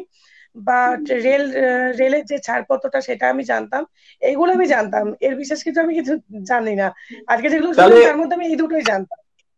তাহলে দেখুন, আমি এবার এখানে আমি বিপাশাদিদের বলি, তার মানে এখানে কোনো একটা জায়গায় বিভিন্ন সংগঠন, শুধু সংগঠনের দোষ দেবো না, মানে হয়তো আহ, বিভিন্ন যারা আরো কাজ করছে সরকারি বেসরকারি লেভেলে, কোনো একটা জায়গায় খামতে হয়তো আমাদের সকলের আচ্ছা থেকে যায় যে আচ্ছা আচ্ছা পার্থনা পার্থনা এখানে পার্থনা এখানে হ্যাঁ, আমার তো প্রত্যেকের কাছ থেকে একটা জিনিস আমার বলার আছে, যে বল। আরপিডব্লিউডি অ্যাক্ট, ঠিক আছে, আরপিডব্লিউডি অ্যাক্ট আপনি নেটে সার্চ করলে পিডিএফ ফরম্যাটে পাবেন, ঠিক আছে, প্রত্যেকটা এনজিও very পায় আর good। কি, ওটা অনলাইনে রয়েছে। তো সেই হ্যাঁ, একটা যদি আমরা নামিয়ে, সেই একটা যদি প্রত্যেকটা এনজিও যারা রয়েছে তারা যদি নামিয়ে সেটাকে নিজের মতো, মানে ওখানে তো একটু যদি আমি গ্রামাঞ্চলে কাজ করি তাহলে কি বাংলায় একটু ট্রান্সলেট করতে হয়, মানে তাদের যে যেগুলো দরকার সেগুলো যদি নিয়ে আমরা সবাই কাজ করতে পারি নিজেদের মতো করে। আরপিডব্লিউডি একটা জানাটা কিন্তু খুব দরকার। মেন্টাল হেলথ একদম অ্যাক্টও রয়েছে, আমি আপনাকে বলছি মেন্টাল হেলথ অ্যাক্টও রয়েছে, একটু নেট ঘাঁটলে কিন্তু পুরো একটা পাওয়া যায়। তো সেই একটা পড়ে যদি আমরা সরলীকরণ করে অন্তত বাবা মাদেরকে একটা অ্যাওয়ারনেস করতে পারি, তাহলে কিন্তু অনেকটা মানে প্রচার এবং প্রসার দুটোই কিন্তু খুব দরকার এক্ষেত্রে। তাহলে কিন্তু একদম প্রচুর মানুষ একদম এটা আওতায়, যে আমাদের এই অধিকারগুলো রয়েছে, প্রত্যেকটা প্যারেন্টসের কিন্তু এটা জানা খুব দরকার, গ্রাম থেকে গ্রামাঞ্চলে। সেটার জন্য মানে বিভিন্ন কর্মশালা করে এটা কিন্তু করা যেতেই পারে, সবাই একদম করতে পারে। একদম এটার জন্য কিন্তু হুম। ভয় আমার নয় যে কিছু আমি প্রশ্ন গিয়ে আছে। করবো বা যে গিয়ে করবে, হ্যাঁ, প্রত্যেকে নিজের মতো করে করবে। শ্রাবন্তীর কিছু প্রশ্ন আছে। হ্যাঁ বলুন শ্রাবন্তী, আপনি বলুন। আমার সুপর্ণা ম্যামের কাছে কিছু প্রশ্ন আছে। ম্যাম, আমার ছেলের একটা সমস্যা ইদানিং হচ্ছে, এডুকেশনটাও নিতে পারছে না। আমি অনেক ছোট থেকে ওকে এডুকেশনের চেষ্টা করেছি। মোটামুটি ওর নিজের নামটা নিশান মৈত্র ওর নাম, তো ওটা মোটামুটি ও লিখতে পারে। তারপরে বাকি ও কিছুতেই এডুকেশন নিতে পারছে না। আর একটা ব্যাপার হলো যে ও কথা বলতে চায় না কারোর সঙ্গে। মানে ও যদি কিছু বলতে পারে একা একা বলে, কিন্তু কারোর সামনে যদি কিছু বলতে হয় কিছুতেই বলবে না। সেটা কেন এই বলুন তো, সমস্যাটা ওর কারণ মধ্যে সেটা রয়েছে। এটার জন্য কি করা যেতে পারে, এটা যদি আমাকে একটু বলেন। দেখুন ওইভাবে ওর সঙ্গে কথা বলার মানে আপনার বাচ্চা যে এটা বললেন যে একটার পরে গিয়ে ছোঁয়ার এডুকেশনের এটা সে নিতে পারছে না, তো এটা তো ওরই সমস্যা। ওই সমস্যা তো সেরকম হবে না, তবে আপনাকে অল্প অল্প করে দিতে হবে, অল্প অল্প করে, খুবই অল্প যতটাও অল্প নিতে করে পারছে, যতটাও নিতে পারছে। সবটাও নিতে পারবে। হ্যাঁ, তো একদম সেটা এইটা কি মায়েদের কিন্তু পদ্ধতি বা কি আমি সেটা নিজে বুঝতে পারছি না। আমি এখন ভীষণভাবে মানে অন্ধ হয়ে গেছি এই ব্যাপারটাতে আরো। তো আপনি কোনো কিভাবে ওকে স্পেশাল করাবো? এডুকেশনাল সাপোর্টের জন্য আপনি কোনো স্পেশাল এডুকেটরের হেল্প নিতেই পারেন। হ্যাঁ, ওরা আপনাকে ঠিকঠাক গাইড একদম করবে। একদম আর বাচ্চাটিকে এবং না আমি দেখে আমি এখানে আমি এখানে শ্রাবন্তীকে বলবো এবং বিপাশাদিকেও বলবো যে আহ, যেহেতু প্রাইস এটা নিয়ে কাজ করছে, কে কি করলো থেকে হচ্ছে আমরা ভাবতেই পারি প্রাইস থেকে, যে অন্তত একটা এরকম অ্যাওয়ারনেস প্রোগ্রাম এবং বিভিন্ন যেগুলো সুদীপেন্দু বললো, সুপর্ণাদি বলছেন যে আমরা সেগুলো নেট থেকে ডাউনলোড করে এগুলো বাংলায় অনুবাদ করে মানুষের হাতে, বিভিন্ন অভিভাবকের হাতে পৌঁছে দেওয়া, এবং মাঝে মাঝে যদি অ্যাওয়ারনেস প্রোগ্রাম গুলো করা যায়, সেক্ষেত্রে শুধু তো আসলে সমস্যাটা বাচ্চারা তো বুঝতেই পারে না তারা কোন সমস্যা আছে, সমস্যাটা অভিভাবকদের অনেকাংশে। সুতরাং সেই জায়গাটা একটা কোনো একটা জায়গায় সিনক্রোনাইজেশনের প্রয়োজন। এবং আর এক জায়গায় আর একটা সুবিধে, আজ 10টা অভিভাবক যখন এক জায়গায় হবেন, হয়তো কোনো একটা জায়গায় তার এই অনুভবটা আসবে যে আমি একা নই। কারণ যখন আর 5 জন মানুষের সঙ্গে এমনি ধরুন পরিবারের সঙ্গে থাকছেন, তার কোনো একটা জায়গায় একাকিত্ব মনে হচ্ছে, তার সন্তানকে কোনো বিয়ে বাড়িতে নিয়ে যেতে তার একটা সংকোচ হচ্ছে, কোনো পাবলিক গ্যাদারিং এ নিয়ে যেতে সংকোচ হচ্ছে, না যেন ও কি করবে, কোথায় ভায়োলেন্ট হয়ে পড়বে, কোথায় কি করবে। কিন্তু যখন 5-7 জন 10 জন অভিভাবকের সঙ্গে, এরকম ধরনের অভিভাবক যারা একই সমস্যায় জর্জরিত, বা আমি সমস্যা বলবো না, একই ধরনের এরকম অবস্থার সঙ্গে তারা থাকছেন, সুতরাং তখন হয়তো তার কোনো একটা জায়গায় একটা অনুভব আসবে যে আমি একা নই। এক আর 2 নম্বর হচ্ছে যে হয়তো পারস্পরিক আলোচনা, এবং তার সঙ্গে সুপর্ণাদি সুদীপেন্দু যেগুলো বলছেন যে স্পেশাল এডুকেটর, এবং তার সঙ্গে সমমনোভাবাপন্ন এবং মানুষরা একসাথে থাকলে, এবং মমস্পর্শী মানুষগুলো থাকলে, আমরা কোনো একটা জায়গায় সমস্যাটা থেকে হয়তো কিছুটা বেরিয়ে আসতে পারবো। তো আজকের হ্যাঁ, আর এই এই আলোচনা থেকে কাজটা করতে, এইটা হ্যাঁ এই যে এক সম্পর্কে জানানোর জন্য আমি একটু ইন্টারাপ্ট করলাম, এই এক সম্পর্কে না না, জানানোর বলো জন্য বলো। কিন্তু বিশাল কিছু রিসোর্সের হয় না। ইটস লাইক হ্যাঁ নামিয়ে নিয়ে নিজেদের মতো করে, মানে নিজেদের একটু বাংলায় ট্রান্সলেট করে ওটাকে যদি একটু গল্পের মতো বোঝানো যায়, যেটা হ্যাঁ আলোচনা সভা মতো করে, যে ওটাকে যদি একটু হুম, বোঝানো যায়, তাহলে কিন্তু জিনিসটা করা খুব সুবিধা হবে। আর সবটা তো বলার দরকার নেই, যতটুকু দরকার মানে ওদের একটা হ্যাঁ, ডব্লিউএফএস যতটা বাচ্চার জন্য দরকার, যতটা দরকার। কতটা দরকার সেইগুলো মোটামুটি একটু করে নিয়ে করাই যায়, না করার। সেই আর একটা জিনিস আমার মনে হয় প্রত্যেক এনজিওর কাছে রাখা উচিত, যে কোথায় কোথায় কি কি ধরনের চিকিৎসা হয় তার ফোন নাম্বার, তার ডাটাবেস, কোথায় কি কি সুবিধা পাওয়া যায় সেসব ডাটাবেস গুলো রাখা, কোথায় কোথায় স্পেশাল এডুকেটর আছে তাদের সেই ডাটাবেস গুলো রাখা। কারণ এইগুলো রাখলে কি হবে, এই হেল্প সাপোর্ট গুলো দিতে পারলে অনেক অভিভাবকের সুবিধা হবে।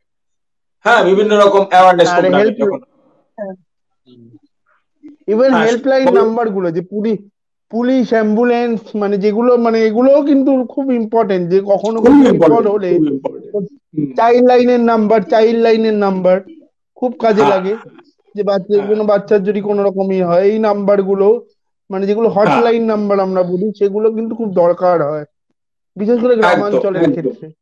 লোকাল হ্যাঁ, পুলিশ স্টেশনের নাম্বার, যে থানায় রয়েছেন হুম, সেই লোকাল পুলিশ স্টেশনের নাম্বার, লোকাল হসপিটালের নাম্বার, সেই সেই এগুলো সেই কিন্তু খুব দরকার লাগে। একদম একদম। তো আমি অনুষ্ঠানের একদম শেষের দিকে চলে এসেছি।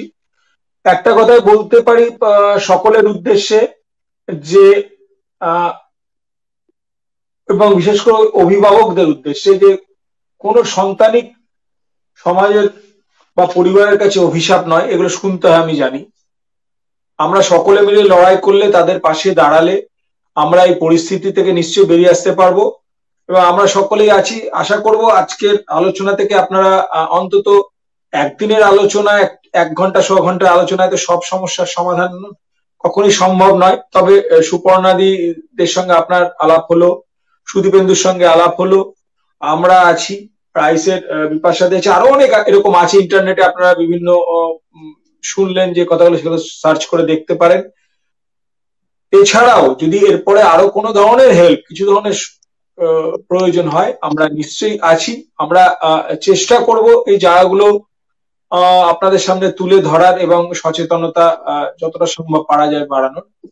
আচ্ছা, এখন আমি আরেকটা কথা বলুন বলুন, শুরু করুন। হ্যাঁ হ্যাঁ শ্রাবন্তীকে বলতে চাই, যে শ্রাবন্তী, আরপিডব্লিউডি অ্যাক্ট এবং মেন্টাল হেলথ অ্যাক্ট, যেহেতু হ্যাঁ আপনার বাচ্চা মেন্টাল হেলথ নিয়ে ইয়ে হয়, এই দুটো অ্যাক্টই কিন্তু আপনার একটু জেনে রাখাটা খুব দরকার। মানে প্রচন্ড বিস্তৃত মাত্রায় রয়েছে, ওটা একটু আপনাকে সময় নিয়ে আপনি যদি অল্প অল্প করেও দেখেন, সেটা আপনার পক্ষে এবং আপনার বাচ্চার পক্ষে দুটোর ক্ষেত্রে কিন্তু সুবিধা।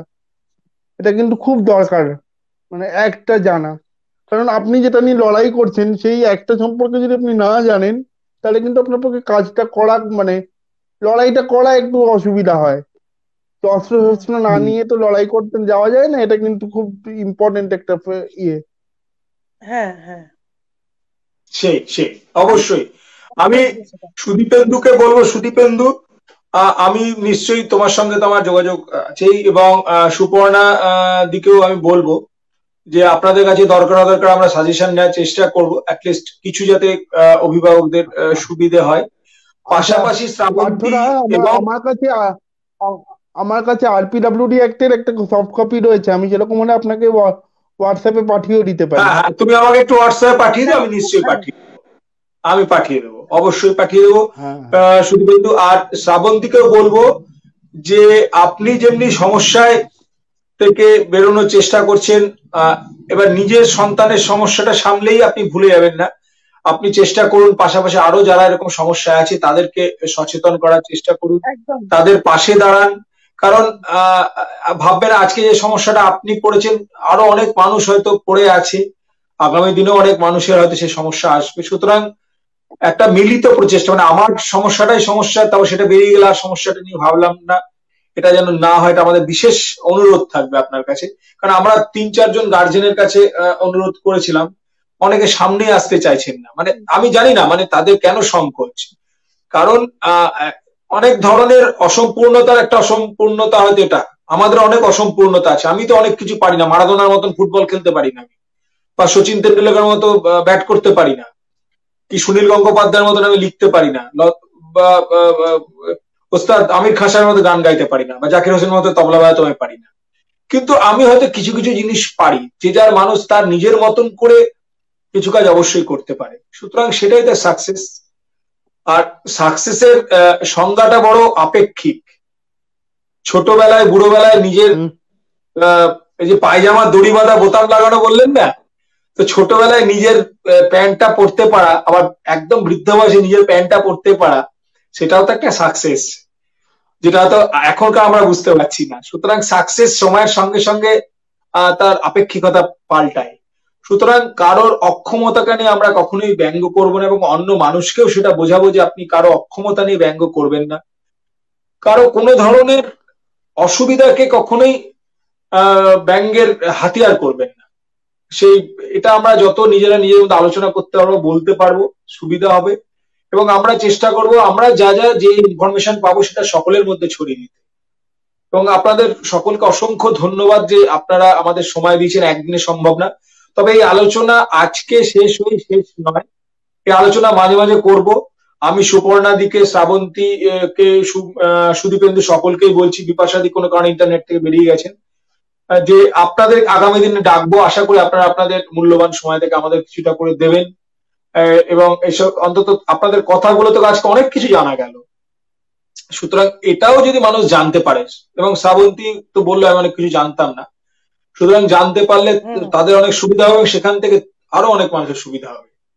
সুতরাং একটা কথাই বলতে চাই যে প্রতিবন্ধকতা কোনো অভিশাপ নয়, একটা অবস্থার একটা অবস্থান। তো সকলে আমরা কোনো না কোনো প্রতিবন্ধকতার শিকার, আমরা চেষ্টা করি সেই প্রতিবন্ধকতাগুলো জয় করতে।